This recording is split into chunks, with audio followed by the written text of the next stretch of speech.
말씀 잘 들읍시다.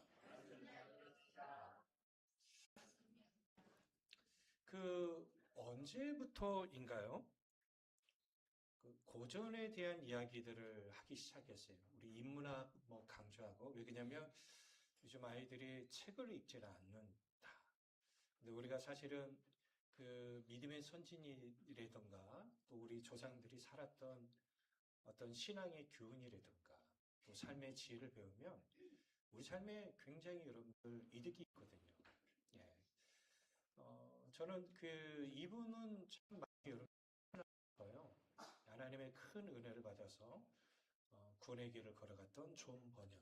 우리 철로 역정으로 여러분 많이 알고 계시죠. 그는 하나님을 모르는 삶을 살았습니다. 예. 사진 봤을 때는 좀 오래된 분으로 보이죠? 당연하죠. 우리보다 한 지금 300년 가까이 전에 태어난 분이기 때문에 그는 아주 낮고 천한 가난한 집안에서 태어났어요. 혈통이나 배경이 전혀 없어요. 우리가 예전에는 이렇게 굉장히 중요했었잖아요. 근데 그러다 보니까 이렇게 주류한 사람들과 이렇게 어울리지 못하고 온갖 불의의 악하고 불경한 친구들과 함께 보내는 시간을 보냈습니다. 그러다 보면 여러분 자기 삶 가운데 죄가 뗄래야 뗄 수가 없을 거 아닙니까?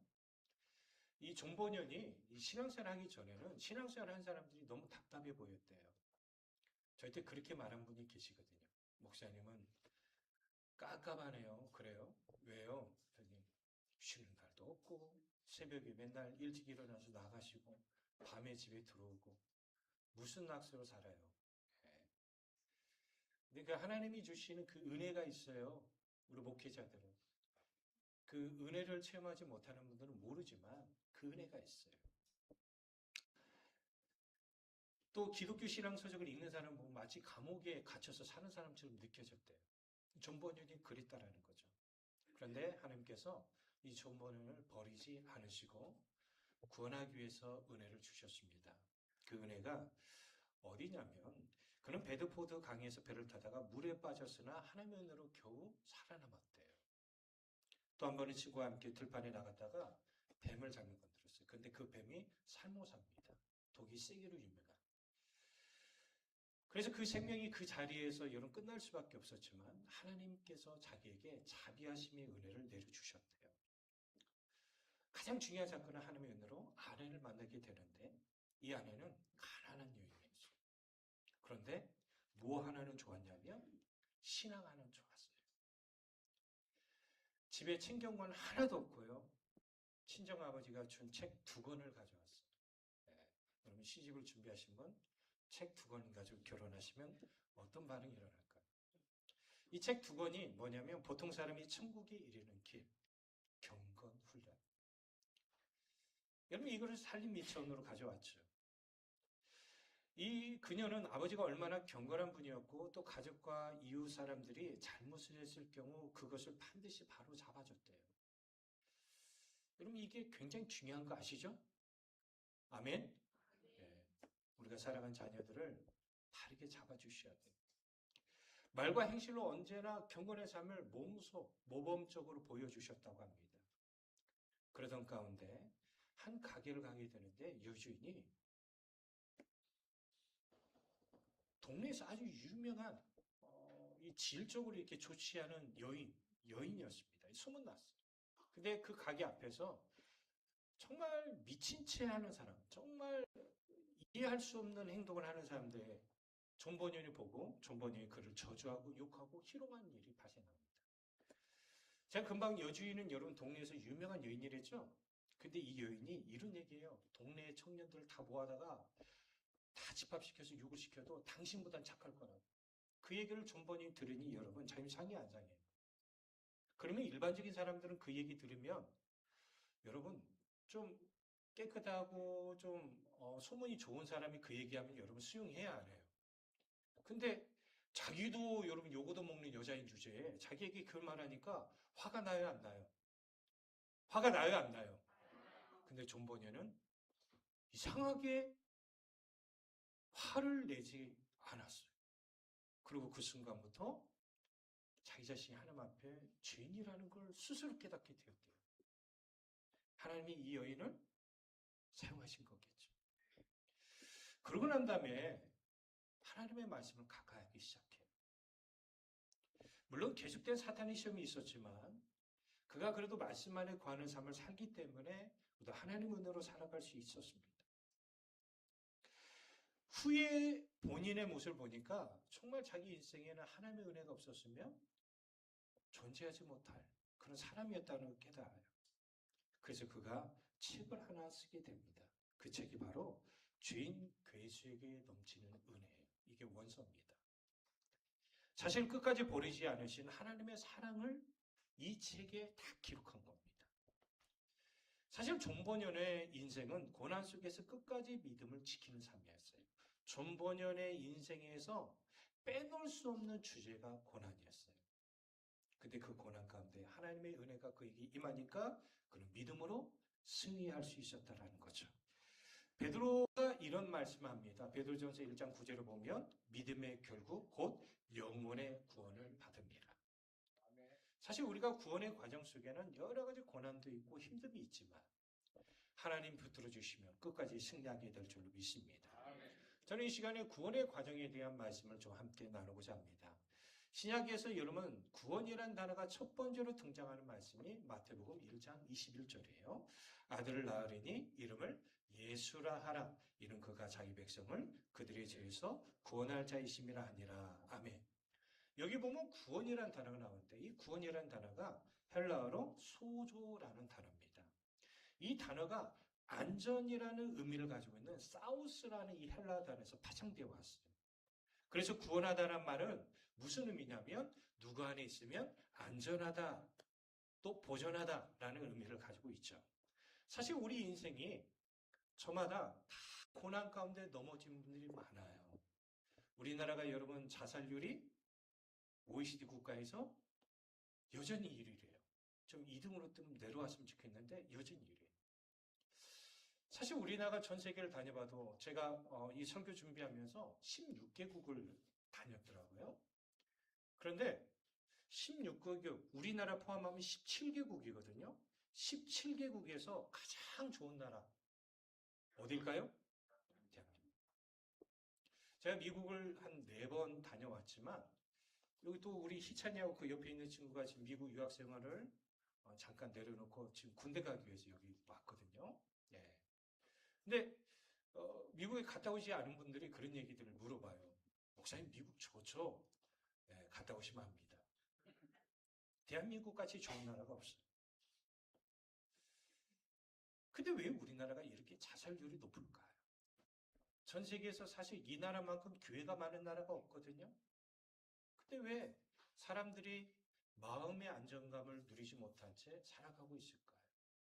우리는 이 말씀을 한번 다시금 살펴봐야 합니다. 자, 디모데전서 1장 15절을 보면 이렇게 돼 있어요. 세 번역을 읽어볼까요? 그리스도 예수께서 죄인을 구원하시려고 세상에 오셨다 하는 이 말씀은 믿음직하고 모든 사람이 받아들일 만한 말씀입니다. 나는 죄인의 우두머리입니다. 사실 사도 바울의 일생에도 하나님의 은혜를 입을 만한 삶을 살지 못했죠. 예수를 믿는 사람을 핍박하고 또 우리가 잘 알고 있는 스데반을 죽인 일에도 앞장섰어요. 그땐 그가 하나님의 은혜를 입게 되었다는 것이죠. 그러고 난 다음에 자기 자신을 살펴보니까 뭐인 거예요? 자기는 주인 중에 우두머리. 얼마나 나쁜 짓을 해왔는지. 본문의 말씀을 잘 보면 구원의 순서가 있다는 걸 알 수 있죠. 우리 다시 한번 읽어볼까요? 28절부터 30절까지 조금 어려운 내용이기 때문에 다시 읽어봅시다. 시작. 우리가 알거니와 하나님을 사랑하는 자, 곧 그의 뜻대로 부르심을 입은 자들에게는 모든 것이 합력하여 선을 이루느니라. 하나님이 미리 하신 자를 또한 그 아들의 형상을 본받게 하기 위하여 미리 정하셨으니 이는 그로 많은 형제 중에서 맏아들이 되게 하려 하십니다. 또 미리 정하신 그들을 또한 부르시고 부르신 또한 의롭다 하시고 의롭다 하신 그들을 또한 영원하게 하셨느니라. 쉽게 얘기하면 여러분 사도 바울이 우리들이 구원받는 단계에 대해서 이렇게 얘기해요. 미리 하심, 작정하심, 부르심, 의롭다 하심, 영원하게 하심. 이 5개 단계로 오늘 얘기하고 있어요. 여기서 우리가 조금 살펴보고 넘어가야 할 부분이 있습니다. 그것은 뭐냐면 미리 아신 것과 작정하심. 이걸 우리가 예지, 예정이라고 해요. 뭐라고 한다고요? 예지, 예정. 근데 교회 안에 예지, 예정에 대한 잘못된 가르침이 많이 있어 왔어요. 예지, 예정이라는 것은 무엇이냐면 하나님께서는 모든 것을 처음부터 끝까지 다 알고 계시기 때문에 어떤 사람은 복음을 받아들이고 예수를 믿고 어떤 사람은 예수를 믿지 않는 것을 본인이 선택할 수 있다는 것이죠. 여러분, 이 말씀을 여러분 잘 읽어보면 맞는 말일 수도 있지만 굉장히 위험한 말일 수도 있어요. 우리가 여러분들 요한계시록 22장 13절부터 보면 우리가 이 말씀 잘 하잖아요. 나는 알파와 오메가입니다. 헬라어 여러분 알파벳이 알파로 시작해서 오메가로 끝나요. 영어로 말하면 A로 시작해서 뭐로 끝나요? 학교에서 영어를 안 배우시는 분들 제가 깜짝 놀랐네요. 자, 영어 알파벳이 뭐로 시작하죠?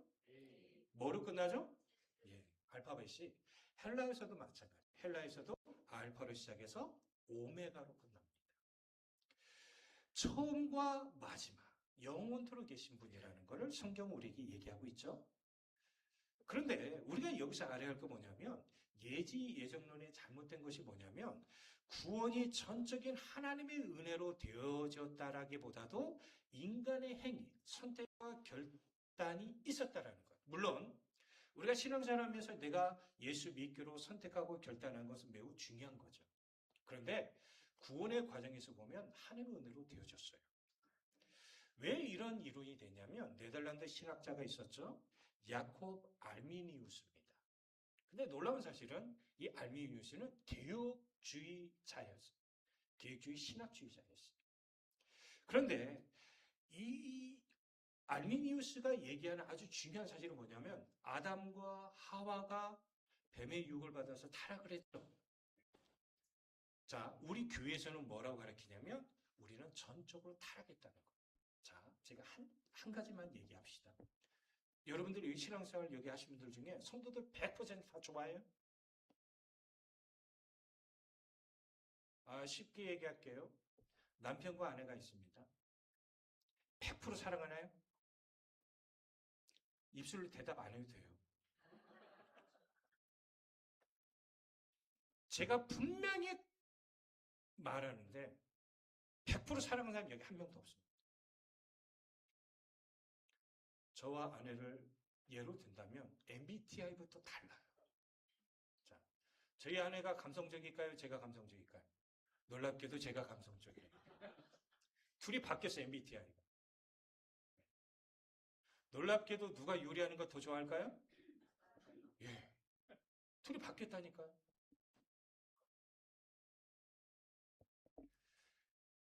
우리가 처음에 저는 아내의 안 좋은 모습을 보인 게 아니에요. 근데 지금 생각해보니까 신혼여행 가서 한번 부딪혔더라고요.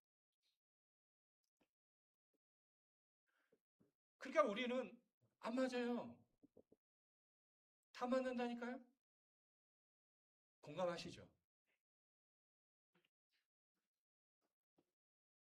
웃는 분들은 왜 웃는지 모르겠지만,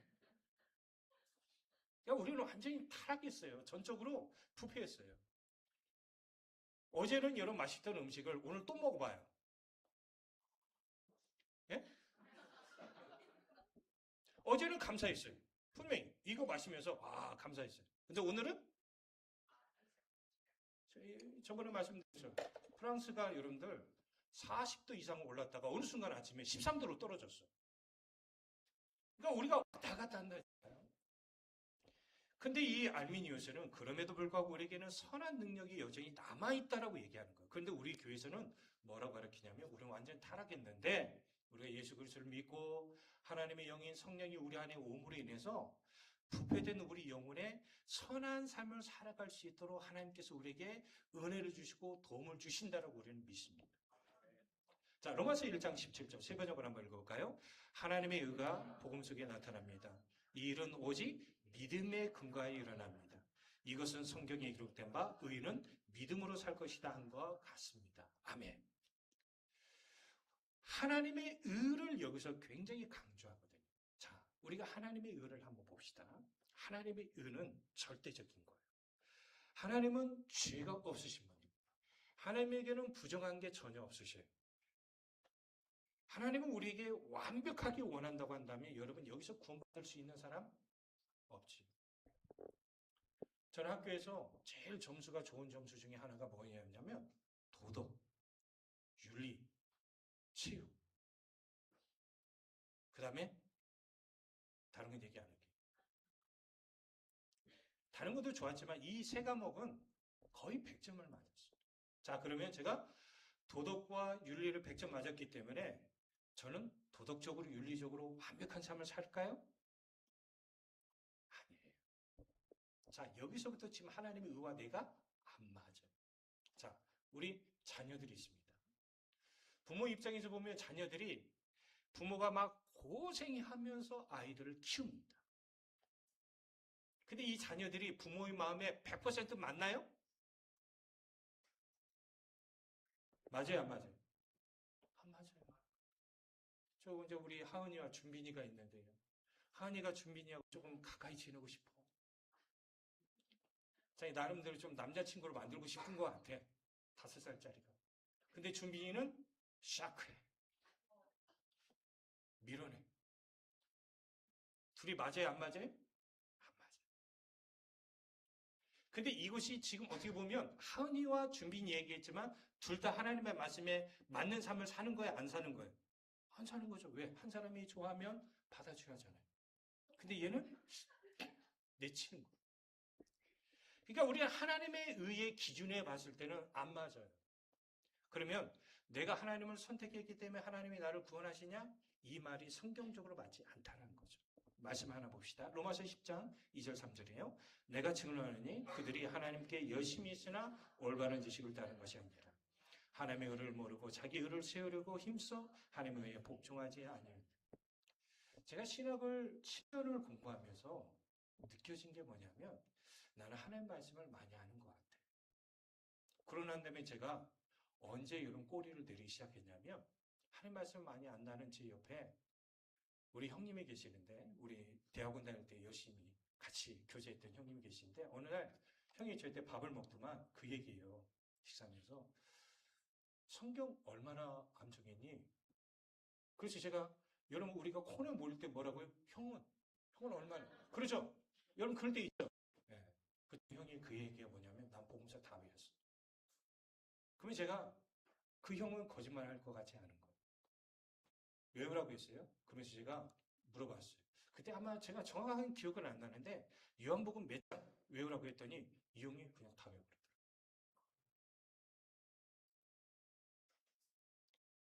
그리고 수업 시간에 교수님이 굉장히 여러분 신학을 박식하게 하신 분이잖아요. 더욱이 전 세계에서 이 시가서의 굉장한 이 학자가 저희 대학원에 계셔요. 그분은 히브리어와 영어로 수업을 강의를 하시거든요. 그러면서 쫙쫙쫙 하는데 이 형이 술술술 얘기하는 거예요. 알고 보니까 이 형이 서울대 수석으로 졸업하신 분이더라고요. 얘기를 안 하는 거예요. 그러면서 이 형하고 제가 교제를 나누면서 이 형이 저희한테 하는 말이 뭐냐면 자기는 자기 색깔을 드러내고 싶지 않대요. 네, 예전에 너무 그런 삶을 살았대요. 누가 얘기를 하냐면 사람들이 뭘 물어보길 원해요? 예? 어디 대학 다니셔요? 자꾸 물어내기. 그런 자기 자신의 모습을 봤다라는 거죠. 우리가 그래요. 신앙생활 오래 하신 분들도 하나님께 대한 열심이 있다고 하지만 자기 의를 드러내려고 그래요. 자꾸. 그러니까 사도 바울이 로마서 3장 20절 22절에 세 번역을 읽어볼까요? 그러므로 율법의 행위로는 하나님 앞에 의롭다 하심을 인정받을 사람이 아무도 없습니다. 율법으로는 죄를 인식할 뿐입니다. 그러나 이제는 율법과 상관없는 하나님의 의가 나타났습니다. 그것은 율법과 예언자들이 증언한 것입니다. 그런데 하나님의 의는 예수 그리스도를 믿는 믿음을 통하여 오는 것인데 모든 믿는 사람이 미칩니다. 거기에는 아무 차별이 없습니다. 사실 우리가 율법의 행위로 하나님의 의를 얻으려고 한다면 이 세상에 존재하는 사람 중에 어느 누구도 이거를 달성할 수가 없죠. 우리가 성경에 보면 하나님께서 정말 칭찬한 사람 중에 대표적인 사람은 바로 욥이에요. 근데 욥이 넘어지는 모습 우리가 성경을 통해서 알잖아요. 하물며 우리는 어떨까요? 하물며. 그래서 사도 바울은 그렇게 열심히 율법에 대해서 철저하게 이 한 글자도 어긋나지 않은 삶을 살려고 했어요. 여러분들 혹시 그런 사람하고 살면 여러분 가정에 여러분의 아버지와 어머니나 여러분의 남편이나 여러분 그런 사람이 옆에 있다고 한다면 여러분 숨을 못 쉴걸요? 성경을 딱 읽는데 소리 왜 작아? 화표 너 찬송을 뭐 하는 거야? 계속 여러분 지적을 한다고 한다면 여러분 못 살 것 같아요. 근데 사도 바울이 그런 사람이에요. 그런데 예수 그리스도를 믿고 난 다음에 깨달은 게 뭐냐면 자기가 헛살은 거야. 그리고 자기는 하나님 말씀에 온전한 삶을 살았다고 얘기를 했지만 로마서 3장 10절이 사실은 사도 바울의 고백이기도 해요. 기록된 바 의인은 없나니 하나도 없다. 자기 자신도 뭐라고요? 의인이 아니었다는 거예요. 그러고 난 다음에 하나님을 위해서 열심히 한번 복음을 위해서 살아오고 난 다음에 깨달은 사실을 믿음의 아들인 디도에게 이런 얘기를 해요. 디도서 3장 5절 볼까요? 우리를 구원하시되 우리의 행한 바 의로운 행위로 말미암지 아니하고 오직 그의 긍휼의 시장에 따라 중생이심과 성령의 새롭게 하심을 하신다. 이 말은 무슨 말이에요?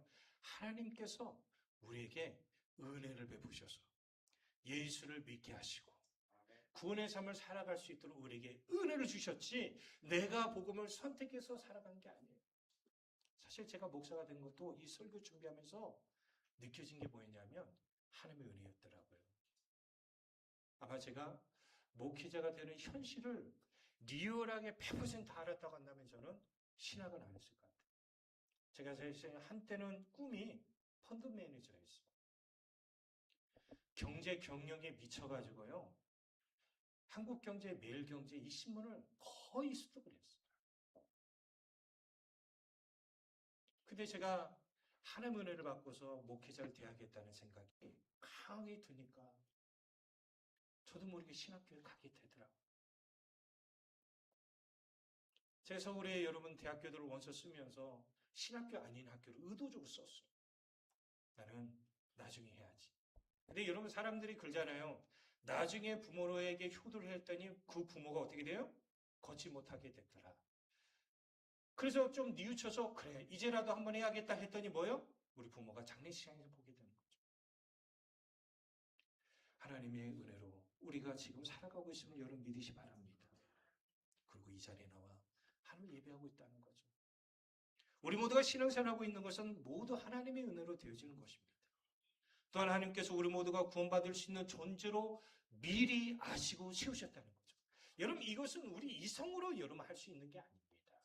제가 신앙생활하면서 참 이성적이고 많이 배운 사람들에게 복음에 대해서 이야기할 때 참 쉽지 않더라고요. 왜냐하면 그들은 이해가 돼야 돼요.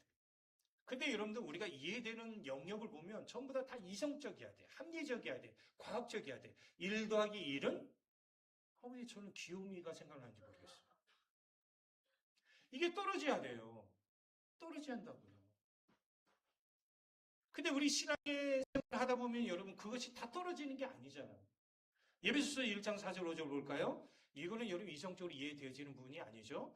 하나님은 세상 창조 전에 그리스도 안에 잠깐만 여러분 세상을 만들기 전에 그리스도 안에서 그때는 예수님이 이 땅에 오지도 않으셨어요. 근데 그리스도 안에서 우리를 뭐 했다고요? 택하시고 사랑해 주셔서 하나님 앞에 거룩하고 흠이 없는 사람이 되게 하셨는데 이것은 우리의 스스로의 노력으로 되어진 게 아니라 예수님의 십자가 은혜로 말미암아 거룩하고 흠이 없는 사람이 될 수 있도록 우리를 세워주신 거예요. 그리고 5절입니다. 하나님은 하나님의 기쁘신 뜻을 따라 예수 그리스도를 통하여 우리를 하나님의 자녀로 삼으시기로 예정한 것입니다. 그러니까 창세 전에 우리가 언제 예수를 믿게 될지 하나님은 다 계획 속에 삼으셨다는 거죠. 그래서 우리가 예수를 믿게 되었다는 사실을 여러분 믿으시 바랍니다. 그리고 하나님이 우리에게 어떤 은혜를 주셨어요? 로마서 11장 2절에 보니까 하나님이 그 미리 아신 누구예요? 옆에 있는 분들이에요. 그분들을 뭐요? 버리지 않으셨다. 이게 얼마나 하나님의 은혜예요. 하나님께서 창세전에 그것도 예수 안에서 우리 모두를 선택하신 목적은 우리 모두가 거룩하고 흠이 없는 존재가 될 뿐만 아니라 예수 그리스도를 통하여 우리의 죄 문제가 해결되고 그분 안에 구원의 길을 열게 하기 위해서 하나님 지금도 버리지 않으세요. 왜? 지난 한 주 동안 살아가면서 여러분 죄 안 지은 분 손 들어봐요.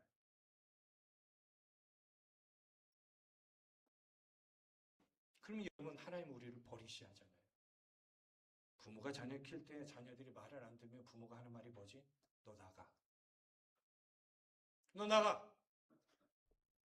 애들이 반찬 투정하면 하는 말이 뭐지? 우리 어머니가 저희 형한테 하는 말이 있어요. 너 도시락 가져가지 마. 저희 형은 도시락을 싸주면은 김치만 싸면 안 가져가요. 창피하다고. 거기에다가 꼭 뭘 넣어야 하냐면 소세지. 거기다가 계란도 붙여서. 지금 여기 찔리신 분이 계실 것 같아. 근데 저는 어머니가 김치만 싸줘도 가져갔어. 왜요? 친구들 거 뺏어 먹으면 되니까.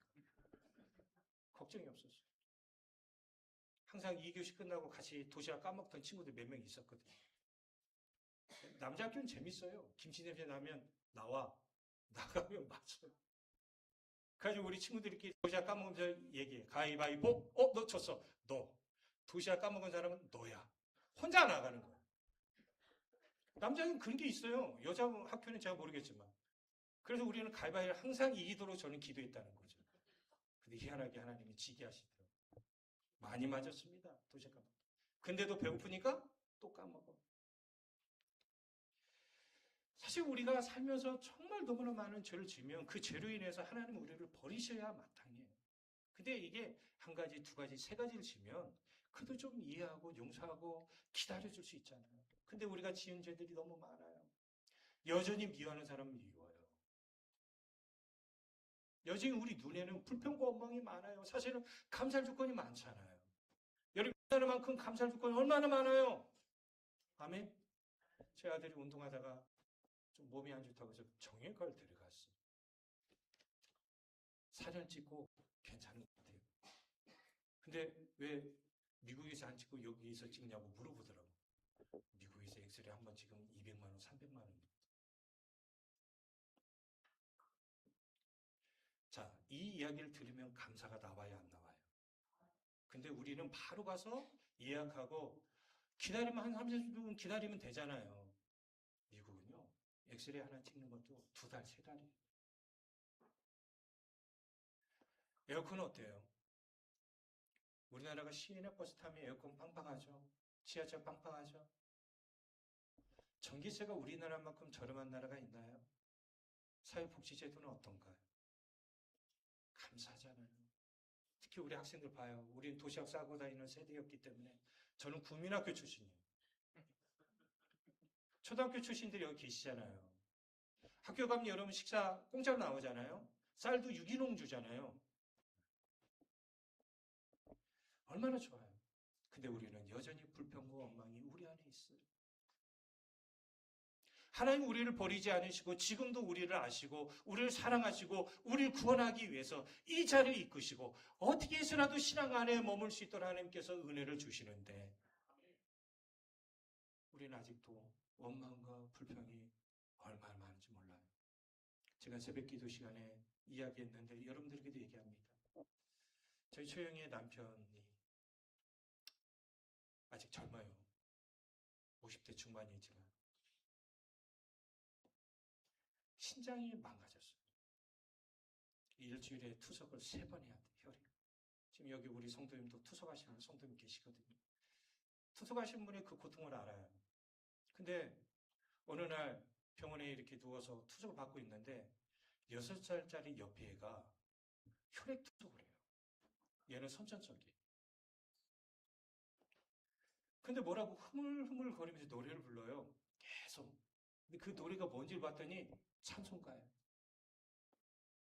찬송가도 음이 틀리지 않고 가사를 또박또박 부르더라. 그 얘기를 하더라고. 여러분 6살짜리가 뭘 알아요? 남들처럼 놀고 싶잖아요.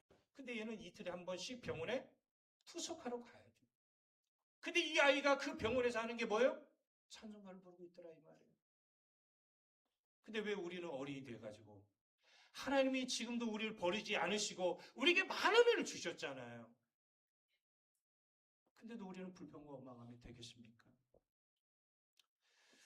구원받는 사람이 살아가는 모습을 하나 소개해 드립니다. 여러분 골프 혹시 좋아하시나요? 저 오늘 새벽 기도에 내려오는데 와 골프 옷을 딱 차려입고 가시는 분 계셨어요. 저기 라인에. 한국 골프 선수로 요즘 이름을 떨치는 선수가 바로 이다연 선수입니다. 우리 이미지 보시면 알겠지만, 예. 자, 이쁘죠? 아, 왜 이렇게 나는 신앙생활 잘하시는 분 보면 이쁜지 모르겠어. 근데 이 이다현 선수가 지난 8월 2일 날 통산 10승을 하게 됩니다. 지금까지 벌여들인 상금이 52억? 50억인가요? 네.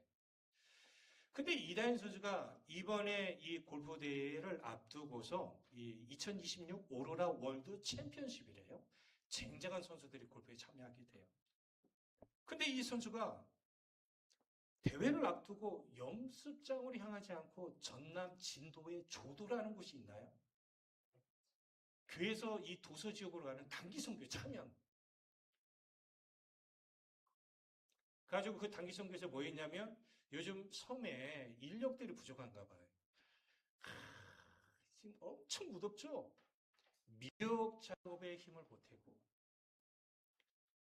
또 주민들 다 초청해가지고 음식을 준비해가지고 섬겼으며 조도에서 목회하시는 목사님이 참 열악한 환경에서 목회하잖아요. 그분들의 목회 자약에 힘을 보태는 시간을 가졌대요. 그리고 단기 선교를 끝나고 난 다음에 7월 30일부터 있을 2026 오로라 월드 챔피언십에 참석하게 돼요. 근데 문제가 있습니다. 대회 전에 연습을 열심히 하고 온 선수들이 있는 반면에 자기는 연습이 너무 부족한 거예요. 좋은 성적을 거두기가 쉽지 않겠다는 생각이 든 거예요. 근데 이 골프 선수들이 홀이 몇 미터고 홀은 어떤 것이 있고 나름대로 이렇게 적는 북이 있나 봐요. 이거를 야다지 북이라고 한다네요. 저 처음 알았어요. 야다지 북. 이 야다지 북에 성경 말씀을 하나 쓰고 그걸 읽으면서 이 대회에 참여한. 자, 고린도후서 12장 9절 말씀 읽어볼까요? 시작. 나에게 이르시기를 내 은혜가 내게 족하도다. 이는 내 능력이 약한 데서 온전히 치밀하 하심지라. 그러므로 도리어 크게 기뻐함으로 나의 여러 약한 것들에 대하여 자랑하니 이는 그리스도의 능력이 내게 머물게 하려 함이라. 아멘. 이다현 선수가 홀에서 골프를 치면서 저는 부족하지만 저는 연습이 부족하지만 주님의 능력을 믿습니다.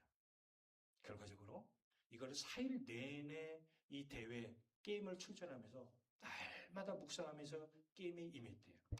하나님의 은혜로 역전 우승했어요.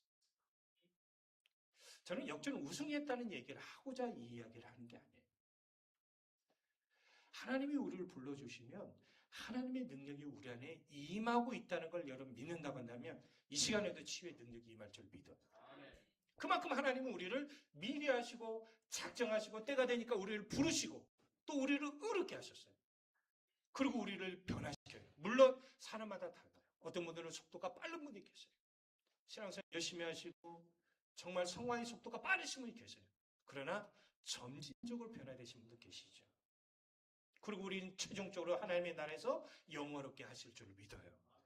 따라서 이 하나님께서 우리를 구원의 과정으로 이끌고 있다는 걸 우리 믿는다고 한다면 저는 여러분들이 부탁드리고 싶습니다. 감사하시기 바라요. 결론은 구원의 과정에 있는 우리들이 날마다 감사의 삶을 살라는 것.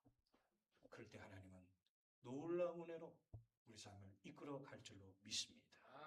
주의 은혜와 평강이 여러분 삶 가운데 함께 하시길 바랍니다.